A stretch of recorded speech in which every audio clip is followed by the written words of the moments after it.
Digital marketing లో అనుభవం ఉన్న ఎగ్జిక్యూటివ్స్ కావాలను సంప్రదించవలసిన నెంబర్లు 8688926084. ఇక శాఖలు మొత్తం కూడా ఐఏఎస్ల మార్పు అంటే మొత్తం కూడా షఫ్లింగ్ అని జరిగిపోయింది. మొత్తం కూడా బదిలీలు అనేటువంటి కొనసాగినాయి. నిన్న ఆర్థిక శాఖ ముఖ్య కార్యదర్శిగా సందీప్ సుల్తానియా, రాష్ట్రంలో భారీగా ఐఏఎస్ల బదిలీలు అని చెప్పేసి ఒక వార్త కనిపిస్తూ ఉంది. ఆర్థిక శాఖ ముఖ్య కార్యదర్శిగా ఇప్పుడు ఇంతకుముందు రామకృష్ణ ఆయన ఉండేనా, ఆయన తీసేసిన తర్వాత ఇప్పుడు కొత్తగా సందీప్ సుల్తానిని పెడతా ఉన్నట్టున్నారు. ఇక రాష్ట్రంలో భారీగా ఐఏఎస్ల బదిలీలు.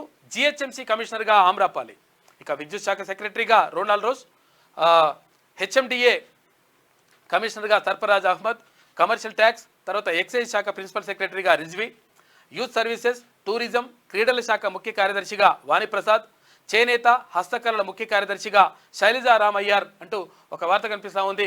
ఇక్కడ సందీప్ కుమార్ సుల్తానియా, తర్వాత ఆమ్రపాలి, రోనాల్డ్ రోస్ట్. అంటే ప్రధానమైనటువంటి ఏవైతే శాఖలు ఉంటాయో శాఖల మార్పులు చేర్పులు అనేటువంటివి జరిగినాయి. ఐఏఎస్ అధికారులు పాత్రల వాళ్ళు కాకుండా వాళ్ళ కొత్త వాళ్లకు కొత్త అవకాశాలు కల్పిస్తూ ఉంది ఇప్పుడున్నటువంటి ప్రభుత్వం. ఎందుకంటే గతంలో ఉన్న వాళ్ళు గతంలో ఉన్నటువంటి ప్రభుత్వానికి, తర్వాత గతంలో ప్రభుత్వం పనిచేసినటువంటి వాళ్ళకు ఒత్తాస పలికేటువంటి ప్రమాదం ఉంది. కాబట్టి వాటిని మార్పులు చేర్పులు చేస్తే బాగుంటుందని చెప్పేసి ఈ నిర్ణయం తీసుకున్నట్టుగా తెలుస్తూ ఉంది. రాష్ట్రంలో భారీగా ఐఏఎస్ల బదిలీలు, పోస్టింగ్లు జరిగాయి.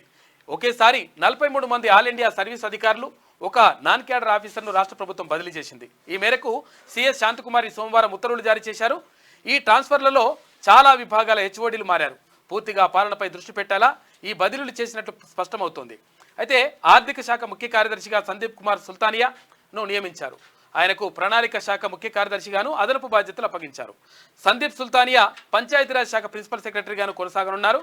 పశుసంవర్ధక శాఖ ముఖ్య కార్యదర్శిగా సవ్యసాచి ఘోష్, తర్వాత కార్మిక ఉపాధి శిక్షణ శాఖ ముఖ్య కార్యదర్శిగా సంజయ్ కుమార్, యువజన సర్వీసులు, పర్యాటక, తర్వాత క్రీడల శాఖ ముఖ్య కార్యదర్శిగా ప్రసాద్ను ప్రభుత్వం నియమించింది అంటూ ఒక వార్త కనిపిస్తూ ఉంది.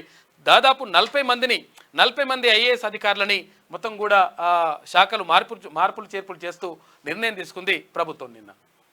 డిజిటల్ మార్కెటింగ్ లో అనుభవం ఉన్న ఎగ్జిక్యూటివ్స్ కావాలను సంప్రదించవలసిన నెంబర్లు 8688926084.